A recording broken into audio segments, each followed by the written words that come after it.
tax package, you're expanding the base, which means you're going to be taxing accountants, lawyers, all kinds of services. Yeah. Everybody's got to pay their fair share. So what's the list of services you're going to cover? We heard some you're not going to cover. Basically, we're trying to limit it to some of the more drastic ones that really hurt people, like repairs to automobiles and those types of things. But if you're going to golf, which I like to do, I'm going to pay extra. So we are broadening the sales tax. But at the same token, we're going to a consumption-based tax structure. So you pay as you go rather than being taken every Friday. You take money out of your paycheck and send it to the government. It's going to be in your paycheck, and if you choose to go golfing on the weekend, it'll cost you 6% more, or with a 6.5% more. One of the reasons that past tax reform packages have failed is because of the expansion of the sales tax base. This plan goes a little further with a raising of the sales tax itself.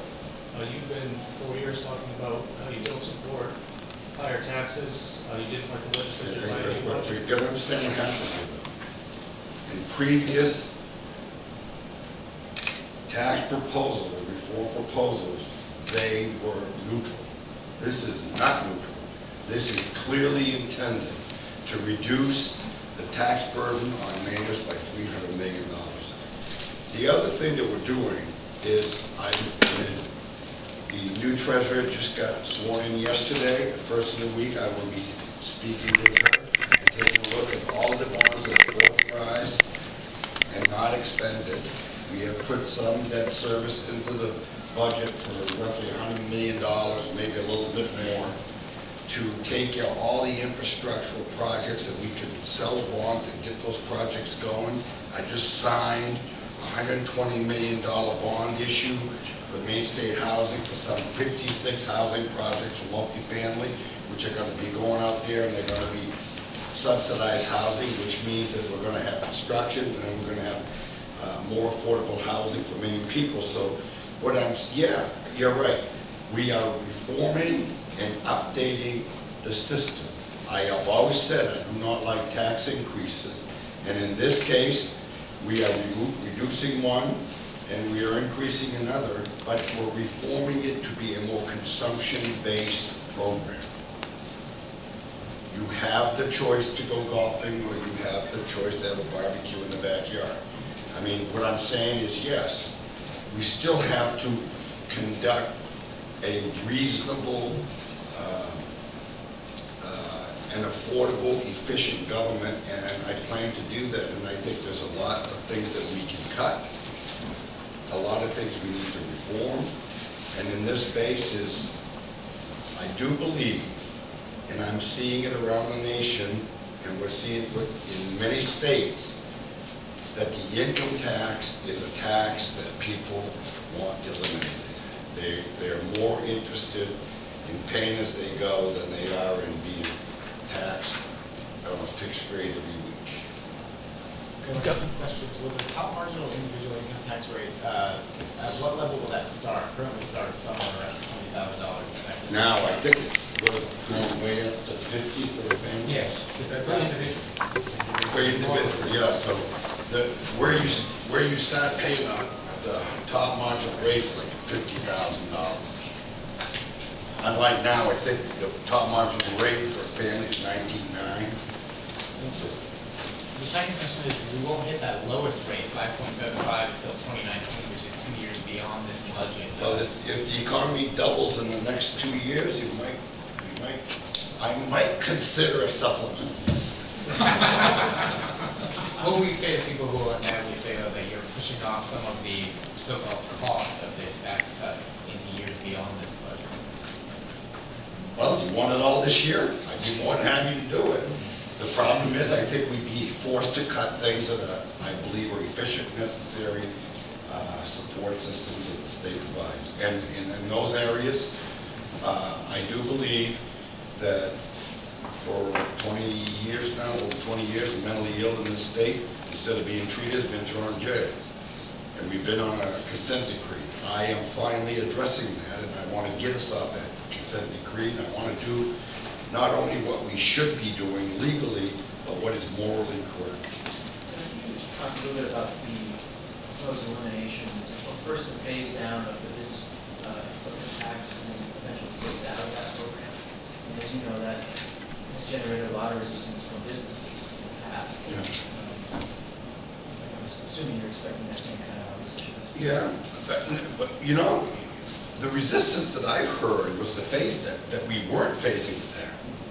The last time that this was proposed, in fact, I think we were addressing what the business community was telling us, is they were looking for a phase down, not all at once. In fact, I don't know how many people had come in and visited, came in and talked to me about it, is phase it down and give us some time to adjust to it. And if you heard earlier, we're going to phase it down in 25% increments. So I think we are addressing it. Governor, does the increase in the consumption and sales tax pay for the whole reduction in the income tax? Well, that's budget. But that's what does it all, basically. It's a variety of different things. I think it's fair to say that we've made some areas that we're cutting, some areas we're increasing. I think it's hard for me to answer that because it's comprehensive. We've done, where are those folders? They're all back here, line by line. We've gone through every one of those books for many, many hours. Some things we're just cutting. I will say this, federal government has reduced some funding and grants and things, and those areas we're not funding through general fund. So it's comprehensive. It's eliminating things. It's lowering the tax rate on income tax so we can get tax reform. But at the same token, we're revising the tax structure from a income tax base to a more consumption-based economy. So it's fairly broad. Governor, over there, what about school funding? It's flat funded. Effectively, school funding is going to be flat funded. And I will say this on school funding. For the last 4 years, I have been accused of cutting school funding every single year, and I have added almost 10% to the state funding to education in the last 10 years. So no matter what I do, I'm going to be accused of cutting education. And this is how I honestly feel. Until the education community seriously wants to sit down and put our students first and put the education of our students first, I don't know where to go. I seriously don't know where to go. So we funded based on what we thought we could afford. And higher ed? We gave them more money. And we gave them more money. We didn't give them all they asked for. We've given them a little bit more money, or half. I think it's believed half of what they've asked for. And I've told them that the rest comes when I have a concrete plan and timetable of the things that they told me were the problems and how they're going to fix them. I understand all their problems, but they have yet to give me a plan to fix it. So I'm giving them enough money to go out and to start the work and to identify how they're going to fix higher ed. And I will tell you very clearly, and I'll be very frank with all Mainers, I am going to ask the president of the community college system to resign. And I don't know any other better way to say that he's been in a bunker and I haven't found it. End of story there. I think that there's so much that they can do to help, and they just don't come to the plate. Governor, this budget proposal eliminates revenue sharing to cities in 2017. Yes. But as I understand it, you can provide a mechanism in there for them to recapture that revenue by property taxes on nonprofits. Nonprofits and also Do telecommunications. you anticipate that? I mean, you famously paid off the hospital debt. This is really going to, this tax is going to hit hospitals, right? They're nonprofits. They're the ones with the $500,000, $500,000 properties. I mean, is this just gonna come back and hit them? Well- Take money out of their own pocket, so to speak? It's probably going to lower the wages of some high-paid CEOs. All right. Do we, Thank you, do we, everyone. do we expect that change in allowing municipalities to tax nonprofits to make up for the loss of It's actually, if you do the math, I believe in a very conservative standpoint. And I'll only go from being a mayor and having nonprofits in my community when I was the mayor, that I think it's very conservative. It's going to at least provide what is being provided for revenue sharing at this point. And then we're going to add on to that the telecommunications, which is another $9 million. So I think it's going to provide more than once everything is said and done.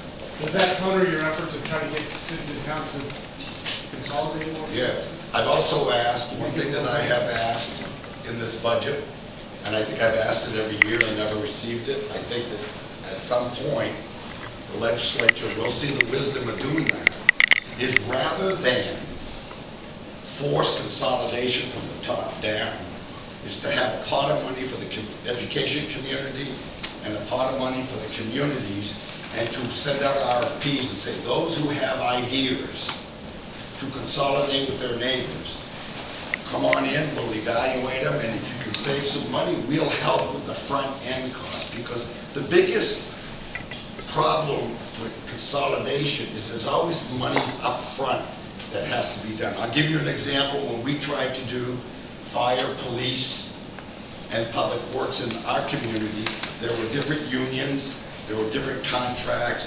That's a front-end cost that should be dealt with. Once that's dealt with, then the long-term savings are terrific and tremendous. So I think, yes, if we had that, I think we could go a long ways. And already Wilson-Auburn has made some mention of doing some things together. I know Washington County and the EMS are doing things together, Waldo County. So I think that we can do a lot. I don't think that we need 476 public work directors in the state. I honestly don't believe we need 126 superintendents either. Governor, when the legislature worked on your last biennial budget, you ended up not supporting the budget that they brought back to you. Right. In this budget, what here is sacred to you? What? I'm not negotiating today, boys. We'll wait until we're ready. One last question regarding the you sharing. What about those communities that don't have large nonprofits like a hospital in them?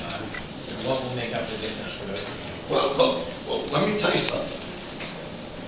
Everybody makes revenue sharing a big number.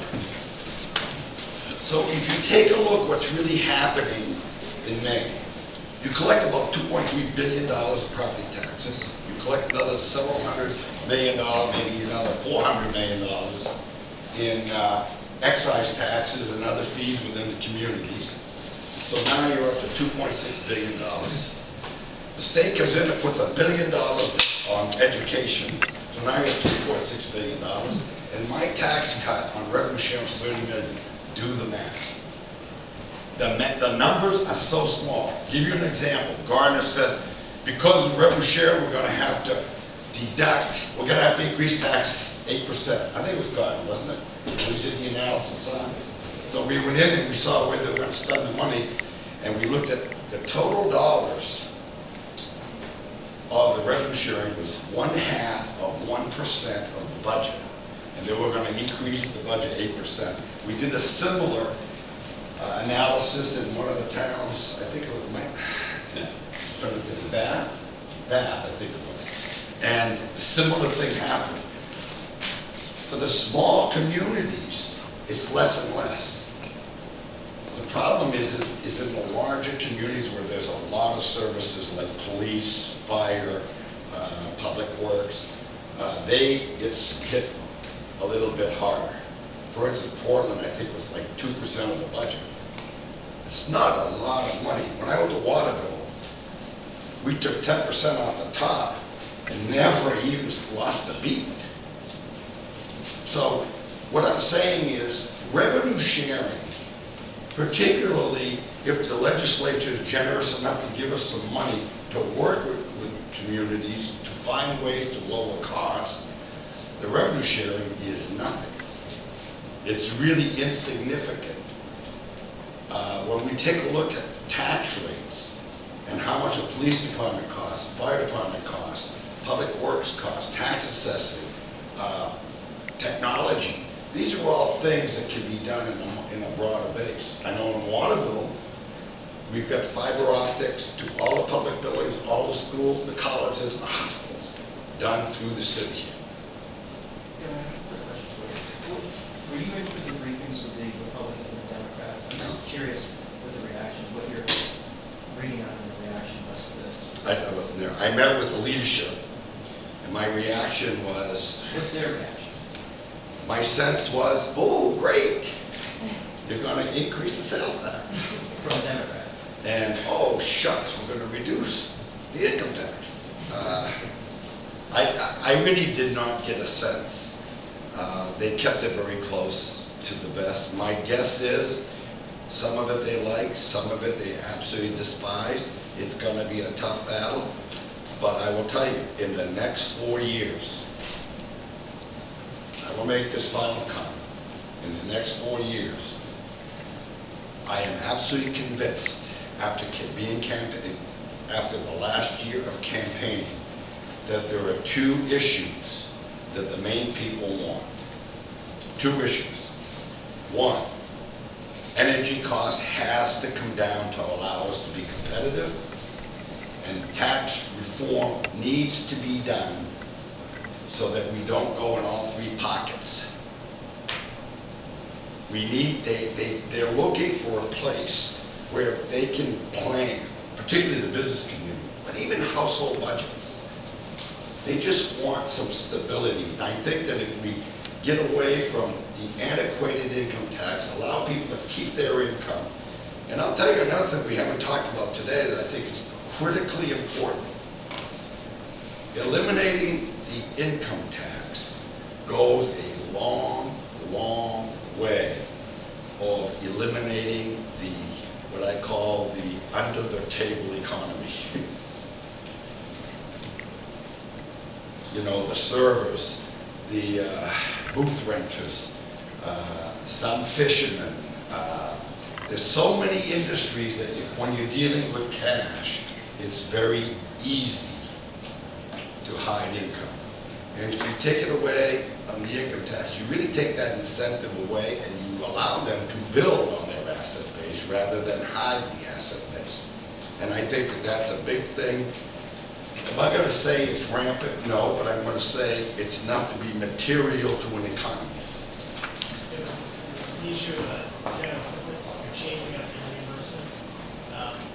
The changing the formula would affect the cities such as Portland that receive most of the without the rationale. How do you think that's going to drive down the demand for general assistance? Well, this is what we're thinking. There is one outlier in the state, and the outlier is Portland. It spends an abnormally higher percentage in GA than is the corresponding other social centers, service centers. Let's take Lewiston, Iowa, 75,000 people. Portland, 65,000, 70,000 people. So they're comparable. They spend almost 3 times as much. Bangor, 36,000. They spend maybe 20% of what Portland spends. So what I'm saying is, if they want to we're going to give them the 90% up front.